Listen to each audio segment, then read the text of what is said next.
Hello viewers, welcome back to Alison YouTube channel. आज की इस वीडियो में हम पाई टार्स के बहुत ही अहम मेथड्स को पढ़ेंगे। मसलन डॉट ट्रांसपोज क्या होता है, डॉट ट्रांसपोज ये छोटे वाला क्या होता है, डॉट परम्यूट क्या होता है। और इसमें क्या होता है कि in PyTorch transposing means reordering और swapping tensor dimension. This is critical in matrix of operations, यानी डॉट प्रोडक्ट्स होते हैं, reshaping tensor before C N N, preparing tensor. यार ये जो ना सिंपल ये समझो कि पाई टार्स के अंदर आपने कोई भी लार्ज लैंग्वेज मॉडल बनाना हो, वीएन मॉडल बनाना हो, या छोटे से छोटा कोई भी काम करना हो, वहां पर मैट्रिक्स मल्टीप्लिकेशन ही होगी। और वो मैट्रिक्स मल्टीप्लिकेशन के लिए आपको कई बार यूँ समझो कि एक आपने मॉडल बनाया है तो कई बार सैकड़ों बार आपको ना उसके डाटा को ट्रांसपोज करना पड़ेगा, आपके टेंसर्स को ट्रांसपोज करना पड़ेगा, परम्यूट करना पड़ेगा। तो आइए इसको प्रैक्टिकल करके देखते हैं कि ये क्या बुलाया, फिर आपको ज़्यादा समझ आएगी। सबसे पहले जी आपने गूगल क्लैब को कनेक्ट कर लेना है और हम इंपोर्ट करेंगे। इंपोर्ट टार्स को जो कि हम करते आ रहे हैं, ये जी इंपोर्ट, ये टार्स हमने कर लिया। सबसे पहले हम पढ़ेंगे डॉट ट्रांसपोज क्या होता है। जी हम पढ़ेंगे डॉट ट्रांसपोज ये क्या होता है। इसको हमने बोल्ड कर लिया और ये इसको बड़ा कर लिया। यहाँ पर इसको ऐड कर लेते हैं। एक मैं टेंसर बना लेता हूँ जिसको हम बाद में यूज़ करेंगे। टार्स डॉट रैंडम यानी रैंडम नॉर्मल डिस्ट्रीब्यूशन से एक टेंसर बनाएगा, जो कि मैं पीछे सारी वीडियो में समझाता आ रहा हूँ।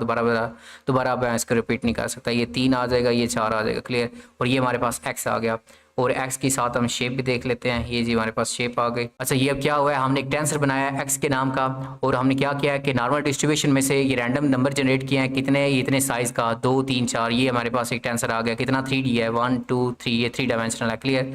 और इसकी शेप हमारे पास क्या आ रही है, ये आ रही है 2 3 4। अब अगर आप चाहते हो ना कि यार मैं ना इसके कोई ट्रांसपोज करना चाहता हूँ, यानी ये जो है ना ये 3 है, ये इधर आ जाएगी और ये 4 जो है इधर आ जाए, इन दोनों की जगह जो है फॉर एग्जांपल बदलना चाहता हूँ या जगह को स्वैप करना चाहता हूँ, तो वो आप बड़ी आसानी से कर सकते हो। मैं फॉर एग्जांपल अभी ये देखिएगा कि ये 3 जो है ना, ये 3 वाली इधर आ जाए, ये 4 वाली जगह पर, 4 वाली 3 की जगह पर आ जाए। तो ये देखिएगा मैं कैसे करता हूँ। यहाँ पर आपने, चले मैं इसको y का नाम रख लेता हूँ और आपने सिर्फ यहाँ पर लिखना है जो x ऊपर आपका टेंसर है उसके आगे आपने डॉट लगाकर ट्रांसपोज लिख देना है। ये जी आपने ट्रांसपोज लिख दिया और साथ ही आप कौन सी डायमेंशन को चेंज करना चाहते हो। मैं कहता हूँ 1 और जो 2 है ना उसको चेंज करना चाहता हूँ। अब देखिएगा y ये है और साथ ही y की जो शेप है उसको एक बार देखिएगा। ये y की शेप y है, ठीक, इधर से आ गया ये y की शेप। अब देखिए जो अंदर एलिमेंट्स है सेम टू सेम वही हैं। ये देखे ना, ये 1.00 वगैरह जो कुछ है ये वही है। ये अगर आप देखो 1.00 तो ये वो है, यानी सारे एलिमेंट्स सेम टू सेम वही हैं। मसला कहाँ पे आया है, मसला सिर्फ ये है कि इसने शेप को चेंज कर दिया। मैं इसको पहले थोड़ा सा नीचे करता हूँ, ये इधर। अब देखिएगा मैंने आपको कई बार पहले बता चुका हूँ कि पाइथन में जो इंडेक्सिंग है वो 0 से स्टार्ट होती है। ये पहली जो है ये 0 है, ये 1 है, ये 2 है। मैंने कहा कि यार ये जो मेरे पास साइज है ना 2 3 और ये 4 जो है, मैं इसको चेंज करना चाहता हूँ और मैं कहता हूँ कि ये जो है ना ये 4 इधर आ जाए, यानी स्वैप करना चाहता हूँ। ये 4 इधर आ जाए और ये 3 इधर आ जाए। ये भी तो आपको बड़ा नॉर्मल से समझ आ रहा ना कि यार 3 4 इधर करने से क्या फर्क पड़ता है। लेकिन जब आप आगे पढ़ोगे ना लार्ज लैंग्वेज मॉडल्स, तो वहाँ पर यही सारी चीज़ें होंगी। आपने मैट्रिक्स मल्टीप्लाई करनी होगी तो वहाँ पर लास्ट वाली डायमेंशन जो है ना वो आपको दोनों को करना पड़ेगा कि वो रूल जो होता है ना उसके हिसाब से आपको एडजस्ट करना पड़ेगा कि मैट्रिक्स जो है मल्टीप्लाई हो सके, क्लियर है। तो इसलिए हम इनको स्वैप करना चाहते हैं। अगर आपने इस 3 को 4 वाली जगह पर लेके जाना हो, 4 वाले को 3 की जगह पर, तो आपने पहले इंडेक्सिंग से इन दोनों को पकड़ना है कि मैं कहता हूँ ये 0 1 2 है, तो हम चाहते हैं कि ट्रांसपोज करें किन दोनों को, 1 और 2 को। ये हम इसको 1 और 2 वाली डायमेंशन देंगे, ये हमने इसको दी। तो देखिएगा अगर नया जो आ गया ये 2 हमारे पास, और ये 4 जो है वो 3 वाली जगह पे आ गया, और 3 जो है ये वाला देखिए ये 4 वाली जगह पे आ गया। सिंपल यही काम था। और यार अगर आप वैसे चाहते कि आप जो है इसको आप चेंज करना चाहो कि आप ये जो 2 है इसकी और 4 की जगह जो है उसको आपस में चेंज करना चाहो, तो 2 की जो है कौन सी डायमेंशन है, 0 वाली है ना, 4 की कौन सी है, 2 वाली। तो आपने इधर क्या लिख देना है, ये 0 और ये 4। अब देखिएगा जो 2 और 4 है ये अपनी जगह चेंज कर लेंगे। ये सॉरी मैंने इधर 4 लिख दिया है, ये 0 इधर देखे ना, इंडेक्सिंग आपने लिखनी होती है। ये 2 जो है ये 0 पर है, ये 3 जो है ये 1 पर है, और ये 4 जो है ये 2 पर है, ठीक है। तो हमने यहाँ पर इंडेक्सिंग ऐड करनी है। 0 वाली तो हमने ठीक की, यहाँ पे हमने 2 लिखना है, ठीक है। अब देखिएगा ये इसका जो आगे साइज आया, ये मैं इस x को यहाँ से ना काट करता हूँ, सिर्फ आपको इसका साइज दिखाता हूँ। इसका अंत को ऊपर से काट करते हैं। एक बार आप साइज देखिएगा। अब उसने क्या किया है, जो 3 है उसको उधर ही रहने दिया है, लेकिन ये 2 और 4 की जगह को बदल दिया है। ये 4 और 2 की जगह बदल दिया है। अगर आप चाहते हैं कि नहीं यार ये जो 2 और 3 है इन दोनों को बदलो, तो 2 की क्या है, ये 0 वाली इंडेक्सिंग है, 3 की क्या है, 1 वाली। तो आपने इसको ट्रांसपोज के अंदर ये दोनों टेंसर दे देने थे। ये देखिए ये मैं 0 और 1 जो इसको देता हूँ। अब इसकी सिर्फ जगह जो है चेंज कर देगा। यार ये ब्रैकेट्स किधर काटोगे, ये देखिएगा, ठीक है। सिंपल। अब इसने क्या किया, 2 और 3 की जगह बदल दी, बाकी वो उधर ही रहने दिया। तो ट्रांसपोज क्या करता है, सिर्फ आपने यार कोई इसको ना टेंसर जो है ना उसकी शेप के अंदर कुछ आपने इसको डायमेंशन देनी होती है, इंडेक्सिंग, ठीक है, और उन डायमेंशन को ये स्वैप कर देता है, उनकी जगह बदल देता है। ये ट्रांसपोज का सिर्फ ये काम है। और ये जो ट्रांसपोज है ये आपने याद रखना है कि 2D हो, 3D हो, 4D हो, 5D हो, जितनी डायमेंशनल का भी हो ये उसके ऊपर काम करेगा। बेशक 100D हो तब भी उसके ऊपर काम करेगा, ठीक है। लेकिन आगे जो हम पढ़ने वाले हैं वो है डॉट टी। ये होता है जी हमारे पास डॉट टी। ये सिर्फ और सिर्फ जो है ना ये वाला, ये सिर्फ और सिर्फ 2 डायमेंशनल पर काम करेगा। ट्रांसपोज जो है वो किसी भी डायमेंशन पर काम कर देगा, और डॉट टी जो है ये आपने याद रखना है सिर्फ 2 डायमेंशनल पर काम करेगा। मैं चले एक ना 2 डायमेंशनल टेंसर यहाँ पर बना लेता हूँ, x dot torch dot tensor, और यहाँ पे जी हमारी 2 डायमेंशन आ गई। पहले मैं 1 2 और ये 3 ऐड कर लिया, और इस साथ ही मैं एक और बनाता हूँ, ये 3 ये 4 और ये 5 आ गया। अब एक बार ये x को देखिएगा और x की जो शेप है उसको भी देखिएगा। अब मैंने ये टेंसर बनाया, ये 2D है, मैंने आपको बताया पहले सिर्फ आपने ब्रैकेट्स काउंट कर लेने कितनी है, तो वो ये 1 ये 2, ये इसका मतलब है ये 2D है। और ये देखिए इसमें क्या मतलब है, 2 रोज़ हैं 3 कॉलम्स हैं। ये नीचे जो लिखा हुआ है ना इसके हिसाब से समझो तो क्या है, ये 2 रोज़ हैं, ये देखो 1 रो और ये 1 रो, और 3 आगे क्या है 3 कॉलम्स हैं, ये 1 कॉलम ये 2 कॉलम ये 3 कॉलम। ये नीचे वाली शेप ये बता रही है, क्लियर। अब हमारे पास एक 2D टेंसर है। अब हम इस 2D टेंसर को ट्रांसपोज करना चाहते हैं, यानी हम चाहते हैं कि यार ये जो रोज़ है ना, ये देखिए ये जो रोज़ हैं ये 1 2 3 ये कॉलम्स बन जाए, यानी 1 2 और ये 3 इस तरह से हो जाए, और जो आगे है ना ये दूसरी रो ये भी कॉलम बन जाए, ये 3 इधर आ जाए, ये सॉरी ये 1 तो 3 मैंने चलो ठीक है, ये 4 इधर आ जाए, ये 5 जो है ये इधर आ जाए, क्लियर है। तो इस तरह से ये ना जो रो है वो कॉलम में कन्वर्ट हो जाए। और इससे ना यार ये मैं 3 इधर ऐड किया तो यहाँ पर मैं एक एक्स्ट्रा ऐड किया, यहाँ पर 4 ऐड करता हूँ, यहाँ पर 5 ऐड करता हूँ, यहाँ पर 6, ताकि आपको थोड़ी सी भी कन्फ्यूजन ना हो, ठीक है। आप देखिएगा अब इसको मैं एक बार ट्रांसपोज करता हूँ, फिर देखें क्या होता है। मैं एक y का बना लेता हूँ, और आपने सिर्फ x के आगे डॉट लगा के t लगा देना है, कोई दुनिया का और काम आपने नहीं करना, ठीक है। अब ये देखिए y हमारे पास ये आ जाएगा, और y की जो शेप है ना वो ये है।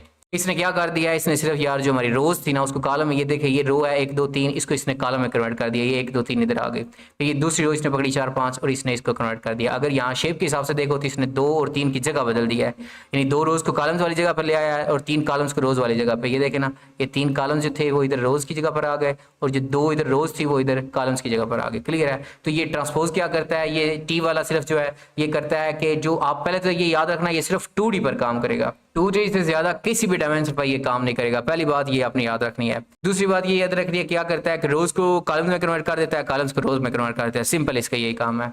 अच्छा जी आगे जो हमारे पास आता है ना वो डॉट टी ट्रांसपोज, और जो सिर्फ ट्रांसपोज था उसका भी बाप है। ये भी जो हमारी डायमेंशंस होंगी ना उनको रीअरेंज करने में काम आता है, लेकिन ये सबसे ज़्यादा इस्तेमाल होता है। फॉर एग्जांपल मैं एक टेंसर बना लेता हूँ, ये जी टार्च डॉट रैंड एन, और मैं साइज दे लेता हूँ 2 3 और ये 4, ठीक है। अब एक बार ये x देखिएगा और x डॉट शेप देखिएगा, ये हमारे पास जो है ना इस तरह से एक टेंसर नजर आ रहा है, लेकिन मैं ना ये x हटा देता हूँ, हमें सिर्फ शेप से काम है कि हम शेप को किस तरह से चेंज कर सकते हैं। ये हमारे पास एक टेंसर है उसकी ये शेप आ रही है।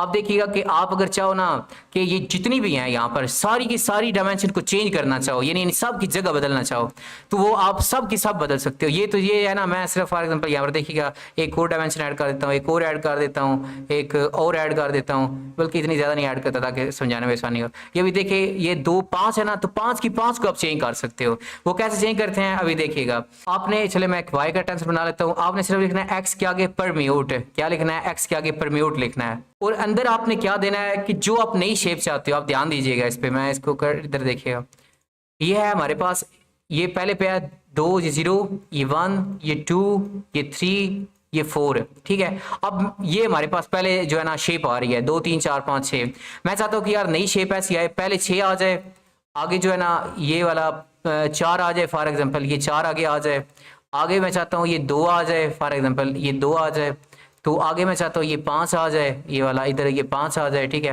और आगे मैं लास्ट पे चाहता हूँ ये 3 आ जाए। यदि अब आप अपनी मर्जी से चाहो ना जहाँ पे भी ये डायमेंशन ले जाना चाहो, आप इसको किस तरह ले जा सकते हो। आपने बस ये इंडेक्सिंग याद रखनी है कि जो पहले आपने टेंसर बनाया उसकी जो शेप है उसकी इंडेक्सिंग क्या आ रही है। ये हमारे पास 2 जो है ये 0 पे है, ये 3 1 पे है, ये 4 जो है ये 2 पे है, ये 5 या 3 पे है, ये जो है आगे ये 4 पे है, ठीक है। अब अगर आप इन सारी को चेंज करना चाहते हो ना, फॉर एग्जाम्पल ये बनाना चाहते हो, तो आपने सिर्फ इस पर परम्यूट के अंदर इन सब की इंडेक्सिंग दे देनी है, ठीक है, तरतीब के साथ। मेरे पास पहले ये है और अब हम इस तरह का बनाना चाहते हैं, हम चाहते हैं कि पहले 6 आए, तो आपने ये परम्यूट के अंदर पहले 6 वाली इंडेक्सिंग कौन सी है, 4, आपने यहाँ पर 4 लिख देना है इसके अंदर, परम्यूट के अंदर। और उसी के आगे आपके पास ये 4 है, ये कहाँ पे है, ये है, तो इसकी कौन सी है, 2 इंडेक्सिंग, तो आपने वो 2 दे देनी है इधर। उसके बाद आपकी ये 2 है, इसकी इंडेक्सिंग कौन सी है, इधर में ये 0 में है, तो आपने ये 0 इधर ऐड कर देना है। आगे हमारे पास 5 है, 5 की 3 है, ये 3 इधर हमने ऐड कर देना है। आगे ये 3 है, 3 की क्या 1 है, तो हमने ये 1 ऐड कर देना है। आइए इसको ना ऐड करते हैं आपने इसके अंदर, ये परम्यूट के अंदर जो मैंने ऊपर ये वाली ये बनाई है ना, अब इसको ये लिखते हैं, ये 4 मैंने इधर ऐड कर, ये इंडेक्सिंग में ऐड कर रहा हूँ, ये 2 मैंने ऐड कर दिया, ये 0 मैंने ऐड कर दिया, ये 3 मैंने ऐड कर दिया, ये मैंने 1 ऐड कर दिया। अब देखिएगा जो हम शेप चाहते थे सेम टू सेम उस शेप की आ जाएगी। ये वाई डॉट मैं शेप करता हूँ, अब देखें ना जो शेप मैंने कही थी 6, ये 6 इधर आ गया, ये 4 इधर आ गया, ये 2 इधर आ गया, 5 3, ये सारा कुछ हो गया क्लियर। अच्छा मैं ना इसको थोड़ा छोटा करता हूँ ताकि थोड़ी सी कन्फ्यूजन आपको कम हो, ये आपको मसला ना बने। मैं इसको एक बार चलाता हूँ, ठीक है। अब आप यार चाहते हो कि यार ये जो 2 3 4 है ना, 2 जो है ये लास्ट पे आ जाए, 4 जो है वो शुरू में आ जाए, ठीक है, और बाकी ये 3 इधर ही रहे। तो हम कैसे कर सकते हैं, ये आपने पहले इंडेक्सिंग याद रखनी है। ये 2 की है 0, 1 की है 3 की है 1, और ये 4 की है 2, और आप क्या चाहते हो 3 तो इधर ही रहे, बाकी 2 और ये 4 जो है ना इनकी शक्ल चेंज हो जाए, यानी 4 इधर आ जाए और 2 आगे आ जाए, ठीक है। तो आपने इनकी इंडेक्सिंग को परम्यूट के अंदर इसी तरह से दे देना है, यानी 4 की इंडेक्सिंग हमारे पास 2 है ना, तो 2 परम्यूट के अंदर हमने दे देना है। 3 की हमारे पास 1 है, तो हमने 1 इधर ऐड कर देनी है। 2 की हमारे पास 0 है, तो हमने 2 0 इधर ऐड कर देनी है। अभी देखिएगा कि मैं ऐड करता हूँ, ये हमने आगे वाली पहले जो इंडेक्सिंग दी इसको कट करते हैं, ये इंडेक्सिंग दे रहा हूँ यहाँ पे, ये क्या हुआ, ये मैं अब इंडेक्सिंग दे रहा हूँ, मैं 2 पहले दे दिया, उसके बाद ये 1 मैंने इधर ऐड कर दिया, इसके बाद आगे 0। अब देखिएगा जो हम रिजल्ट तो को कर रहे थे ना 4 3 2, ये उसने हमें रिटर्न कर दिया। सिंपल ये क्या करता है परम्यूट की, जो आपका पहले टेंसर की शेप है, आप उस टेंसर की शेप के अंदर जो भी डायमेंशन है उनको चेंज करना चाहते हो, और जिस तरह आप चाहते हो चेंज करना उनकी बस डायमेंशन उसी तरह से ना परम्यूट के अंदर लिख दो, तो वो उसकी डायमेंशन जो उसको चेंज कर देगा। क्लियर है। तो ये वीडियो यहीं तक थी, मुझे यकीन है कि आपको समझ आया होगा। अगर आपको वीडियो अच्छी लगी हो तो हमारे चैनल को सब्सक्राइब जरूर कीजिएगा।